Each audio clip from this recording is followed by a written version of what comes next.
World test championship নিয়ে দীর্ঘ একটা ভিডিও করেছি। এই তো আজকেই কিছুক্ষণ আগে পাবলিশ হয়েছে।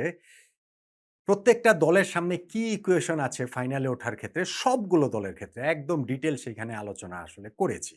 যে আলোচনাটা করিনি সেটা হচ্ছে, বাংলাদেশ যদি অস্ট্রেলিয়ার বিপক্ষে এই ম্যাকাই টেস্ট জেতে তাহলে আসলে কি হবে? কি হবে? বাংলাদেশ তো তখন ওয়ার্ল্ড টেস্ট চ্যাম্পিয়নশিপের পয়েন্ট টেবিলে যুগ্মভাবে ২য় স্থানে উঠে আসবে। এমনকি অস্ট্রেলিয়াকেও পেছনে ফেলে সাউথ আফ্রিকা ১ নম্বরে থাকবে। নিউজিল্যান্ড এবং বাংলাদেশ যুগ্মভাবে ২য় অবস্থানে থাকবে। অস্ট্রেলিয়া তখন ৩ নম্বরে চলে যাবে, বা বাংলাদেশ আর নিউজিল্যান্ড যুগ্মভাবে ২য়, ৩য় স্থানে যদি থাকে তাহলে হচ্ছে গিয়ে অস্ট্রেলিয়া ৪ নম্বরে সেই হিসাবে বলতে পারেন। তো বাংলাদেশ কিরকম একটা উপলক্ষের সামনে দাঁড়িয়ে আছে, আমরা সবাই তো নিশ্চয়ই বুঝতে পারছি। এই ওয়ার্ল্ড টেস্ট চ্যাম্পিয়নশিপের ফাইনালে উঠতে পারবে কি পারবে না, এইটা নিয়ে আমাদের আগ্রহের জায়গাটা আর ভাই কোথায় ছিল? ইনফ্যাক্ট ১ম টেস্টেরও যখন ওই ৩য় দিন শেষে আমাদের সামনে জয়ের হাতছানি, তখনও আমি বলেছিলাম যে, "না ভাই ধুর কিসের ফাইনাল আমরা খেলবো।" তবে টেস্ট জয়ের পর হিসাব নিকাশ করে দেখি না, বাংলাদেশের তো রিয়ালিস্টিক পসিবিলিটি রয়েছে ফাইনাল খেলার, এবং যদি আমরা ম্যাকাই টেস্টে জিততে পারি, তাহলে তো বললামই কি হবে? আমরা যুগ্মভাবে ২য় স্থানে উঠে যাব, অস্ট্রেলিয়াকে পর্যন্ত পেছনে ফেলে। তখন তো ফাইনাল খেলাটা আমাদের জন্য খুবই সম্ভব হবে। প্রশ্ন হচ্ছে, ম্যাকাইয়ের এই যে ২য় টেস্টে অস্ট্রেলিয়া যে মরণ কামড় দেবে, অস্ট্রেলিয়া যে প্রবলভাবে ফিরে আসার চেষ্টা করবে, সেইখানে বাংলাদেশকে আসলে কি করতে হবে? আমার কাছে খুব সহজ ২ টা রেসিপি আছে, যার মধ্যে একটাতে আমাদের হাত নাই এবং আরেকটাতে আমাদের হাত আছে প্রবলভাবে। সেগুলো আসলে কি? দেখুন, অস্ট্রেলিয়ান ক্রিকেট এখন এমন একটা ক্রস রোডে দাঁড়িয়ে রয়েছে, যেমনটা তাদের এন্টায়ার ক্রিকেট হিস্ট্রিতেই খুব একটা ছিল না। ১৪৯ বছর ধরে টেস্ট ক্রিকেট তারা খেলছে। টেস্ট ক্রিকেটের বয়সই ১৪৯ বছর। তার মধ্যে ঘরের মাটিতে অস্ট্রেলিয়া সবগুলো টেস্ট হেরেছে, হোয়াইট ওয়াশড হয়েছে কেবলমাত্র একবার, এবং সেইটা ১৩৯ বছর আগে। ১৮৮৭ সালে ইংল্যান্ডের কাছে ২ টা টেস্ট তারা হেরেছিল। এখন বাংলাদেশের কাছে যদি এই ১৩৯ বছর পরে, যেই সময়টার মধ্যে তারা একাধিক টেস্টের সিরিজ ঘরের মাটিতে খেলেছে ১১০ টা, কোনোটাতেই তারা হোয়াইট ওয়াশড হয়নি, সবগুলো ম্যাচ হারেনি। এই টেস্ট সিরিজে যদি সেটা হয়ে যায়, তাহলে তো অস্ট্রেলিয়ার ক্রিকেটটা একেবারে তুমুল একটা, মানে আলোড়নের মধ্যে পড়ে যাবে। অলরেডি বাংলাদেশের সাথে হারার পর সেটা হয়েছে। কিন্তু যদি সেইটা হয়ে যায়, আজকে যে প্রেস কনফারেন্সেও প্যাট কামিন্সের কাছে প্রশ্ন গিয়েছিল এবং তিনি বলেছেন যে, "না, আমি আশা করব যে এই রেকর্ডটা আরো বেশ কিছু বছর টিকে থাকবে। এই যে ১৩৯ বছর ধরে যে অস্ট্রেলিয়া হারায় না।" কিন্তু বাংলাদেশ তো সেটা আসলে পাল্টে দিতেই পারে। যেমনটা দিয়েছিল পাকিস্তানের বিপক্ষে। পাকিস্তানও তাদের দীর্ঘ ক্রিকেট ইতিহাসে ঘরের মাটিতে হোয়াইট ওয়াশড হয়েছিল কেবলমাত্র একটা সিরিজে। তবে অস্ট্রেলিয়ার সাথে সেটার পার্থক্য আছে। পার্থক্যটা কি?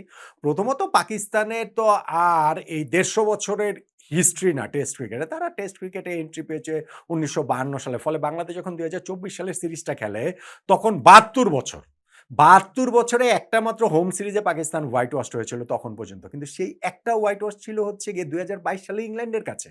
তার মানে ওই ঘটনার মাত্র বাংলাদেশ পাকিস্তান সিরিজের মাত্র ২ বছর আগে। তো এই ২ বছর পরে গিয়ে তারা ২য় বার হোয়াইট ওয়াশড হয়েছে বাংলাদেশের কাছে।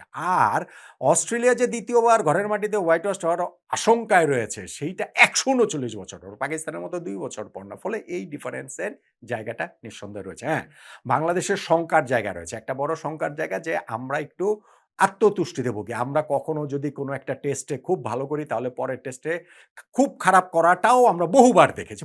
বহুবার ইনফেক্ট সেটা আমরা দেখি। ধরেন মাউন্ট পঙ্গল, যে আমাদের সেই যে অবিস্মরণীয় টেস্ট জয় নিউজিল্যান্ডের বিপক্ষে। নেক্সট টেস্টের রেজাল্টে কি হয়েছিল? আমরা ইনিংস ব্যবধানে হেরেছিলাম। ধরেন ২০০৬ সালে অস্ট্রেলিয়াকে যে ফতুল্লা টেস্টে আমরা প্রায় হারিয়ে দিয়েছিলাম। ৩ উইকেটে লাস্টে গিয়ে আমরা হেরে গেলাম। নেক্সট টেস্টটা চট্টগ্রামে কি হয়েছিল? আমরা ইনিংস ব্যবধানে হেরেছিলাম। ধরেন আমরা এই অস্ট্রেলিয়ার বিপক্ষে ২০১৭ সালে ১ম টেস্টে যে ২০ রানে জিতেছিলাম, রুদ্ধশ্বাস জয়। পরের টেস্টের রেজাল্ট কি হয়েছিল? আমরা ৭ উইকেটে হেরে গিয়েছিলাম। টার্গেট দিয়েছিলাম মাত্র ৮৬ রান। এরকম অনেক টেস্টের কথা বলা যাবে, অনেক ম্যাচের কথা বলা যাবে। ২০১৫ সালে পাকিস্তানের সঙ্গে যে অবিস্মরণীয় ড্র আমাদের খুলনাতে, নেক্সট টেস্ট আমরা ৩২৮ রানে হেরেছি।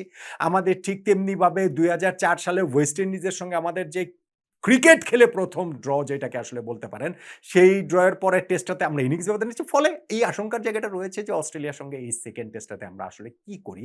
কতটা ভালো করতে পারি, বা নাকি আমরা ওরকমভাবে আবার আত্মতুষ্টিতে ভুগে একটা অসহায় আত্মসমর্পণ করব, এবং এই জায়গাটাতে আমি বলছি যে বাংলাদেশের আসলে করণীয় জায়গাটা কি?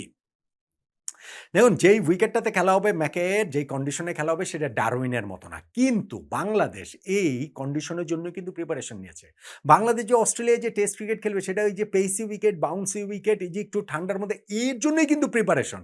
ডারউইনের কন্ডিশনটা উইকেট তাও টু সাম এক্সটেন্ট সেটা আমাদের জন্য একটুখানি লাকি ব্রেক হয়ে এসেছিল। কিন্তু আমাদের সকল প্রিপারেশন ছিল হচ্ছে গিয়ে এইরকম কন্ডিশনে খেলার জন্যে। ফলে বাংলাদেশ প্রিপারেশন ওয়াইজ পিছিয়ে আছে সেটা বলার কোনো উপায় নেই। এবং ১ম টেস্ট জয়ের পর মানসিকতার দিক থেকেও আমরা খুবই চাঙ্গা অবস্থায় আছি সেটাও বলতে হবে। ও বেশি না আমরা আয়েশি হয়ে যাই কেবলমাত্র আশঙ্কার জায়গা সেইখানটাতে। এবং যেই উইকেটটাতে খেলা হচ্ছে অস্ট্রেলিয়ার এটা কিন্তু নতুন টেস্ট ভেন্যু। এই ম্যাকাইতে আগে কখনো টেস্ট ম্যাচ হয়নি। ৫ টা মাত্র ফার্স্ট ক্লাস ম্যাচ হয়েছে এবং এইটার যে কিউরেটর তিনি গ্যাবায়, ব্রিসবেনের গ্যাবায় দীর্ঘ একটা সময় কাজ করেছেন। ১৭ বছর তিনি ওই জায়গাটাতে কাজ করেছেন এবং গ্যাবার উইকেটের মতোই উইকেটটা এই ম্যাকাইতে হবে সেইটা ধারণা করা হচ্ছে যে এইখানটাতে পেস থাকবে, বাউন্স থাকবে এবং অস্ট্রেলিয়ানরা আমাদের উপরে সেইভাবে ঝাঁপিয়ে পড়ার চেষ্টাটা অবশ্যই করবে। কিন্তু বাংলাদেশ সেইটাকে আসলে প্রতিরোধ আমরা কিভাবে করতে পারি? আমি বলছিলাম যে ২ টা ওয়ে আউট রয়েছে। Number 1 toss. টসটা খুব গুরুত্বপূর্ণ। টস জয় নাকি পরাজয় গুরুত্বপূর্ণ আমি সেটা বলছি না। আমি বলছি টস গুরুত্বপূর্ণ। না, টস জয়টাই গুরুত্বপূর্ণ। কেননা গত টেস্ট জিতে অস্ট্রেলিয়ার ক্যাপ্টেন প্যাট কামিন্স যেরকম আগে তারা ব্যাটিং বেছে নিয়েছিলেন, বাংলাদেশকে হেলাফেলা করে তুচ্ছ-তাচ্ছিল্য করে নিশ্চিতভাবে এটা তারা স্বীকার করবে না কিন্তু নিশ্চিতভাবেই তাই। ঐরকম পরিস্থিতিতে ভারতের সঙ্গে, ইংল্যান্ডের সঙ্গে, সাউথ আফ্রিকার সঙ্গে, নিউজিল্যান্ডের সঙ্গে খেলা হলে তারা টস জিতে আগে ব্যাটিং নিতেন না। ফলে বাংলাদেশকে তারা পাত্তা দেয় নাই সেটার মাসুল তারা করেছে। ফলে এই টেস্টে টস জিতলে আর ওই পাত্তা না দেওয়ার উপায় থাকবে না।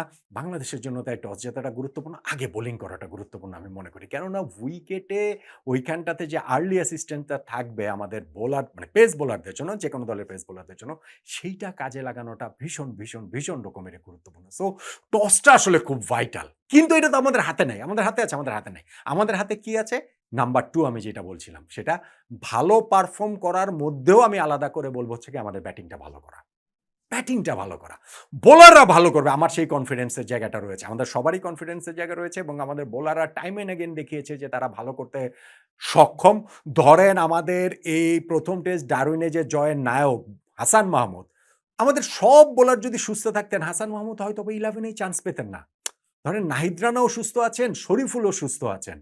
তাসকিন, নাহিদ রানা, শরীফুল প্রবাবলি এই ৩ জন মিলেই কিন্তু আমাদের পেস ট্রায়ও সাজানো হতো। ফলে ওই সুযোগ পেয়ে হাসান মাহমুদ যখন এরকম পারফর্ম করতে পারেন, তার মানে আমাদের এই জায়গাটাতে হচ্ছে গিয়ে পারফরম্যান্স করার জন্য সবাই মুখিয়ে থাকবেন বোলারদের মধ্যে এবং তারা সেটা পারেন।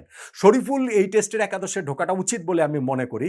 সেটা আমরা ৪ পেসার খেলাই অথবা ৩ পেসার ২ স্পিনার খেলাই। সেইখানটাতেও আমি মনে করি শরীফুলের ঢোকা উচিত। ফলে তিনিও পারফর্ম করার জন্য মুখিয়ে থাকবেন। সো আমার বোলারদের উপরে আস্থা আছে। মিরাজ, তাইজুল, মিরাজ কি অসাধারণ বোলিং করেছেন সেখানে এবং এই টেস্টের উইকেটটা পরের দিক দিয়ে গিয়ে স্পিনারদের অ্যাসিস্ট করবে। একটু আশঙ্কার জায়গা হচ্ছে কি সেই পর পর্যন্ত টেস্টটাকে আমরা টেনে নিতে পারবো কিনা। লেটস সে 5th ডে পর্যন্ত আমরা টেস্টটাকে নিয়ে যেতে পারবো কিনা এবং সেই ক্ষেত্রেও টসটা খুব গুরুত্বপূর্ণ হয়ে উঠতে পারে যে আমরা যদি ওইখানটাতে যে যদি আমরা এটা মানে আমাদের হচ্ছে গিয়ে তখন ওই বোলারদের কাজটা করতে হবে। কিন্তু আমি যেটা বলছি বোলারদের উপর আমাদের আস্থা রয়েছে। ব্যাটিংটা আসলে ভালো করতে হবে এবং এইটা খুব গুরুত্বপূর্ণ। দেখুন ১ম টেস্টে আমরা যেই ব্যাটিংটা করেছি সেটা কিন্তু এই সময়ের ব্যাটিং না। ধরেন এই যে বাজবল যুগের ব্যাটিং না। টেস্ট ক্রিকেটেও এখন যে টি-20 র ছায়া পড়েছে সেইরকম ব্যাটিং না। আমরা কিন্তু প্রথাগত টেস্ট ব্যাটিং করেছি এবং সেইটা বাংলাদেশের পক্ষে প্রবলভাবে গেছে।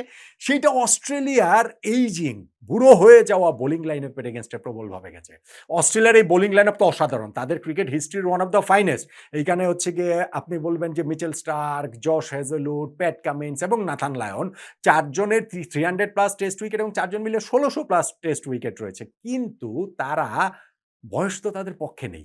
ফলে তারাই যে সাম্প্রতিক সময়ে যে ছোট বার্স্টে তারা যে খেলেন, ম্যাচের দৈর্ঘ্য অত বড় হয় না, বাসবল ক্রিকেট প্রতিপক্ষ মেরে খেলে, ওইটা তাদেরকে স্যুট করে অনেক বেশি। বাংলাদেশ ১ম টেস্টে যেভাবে খেলেছে ১৩৮ ওভার খেলে আমরা ৪২৬ রান করেছি। মানে ওভার প্রতি আমরা ৩ রান করে নিয়েছি।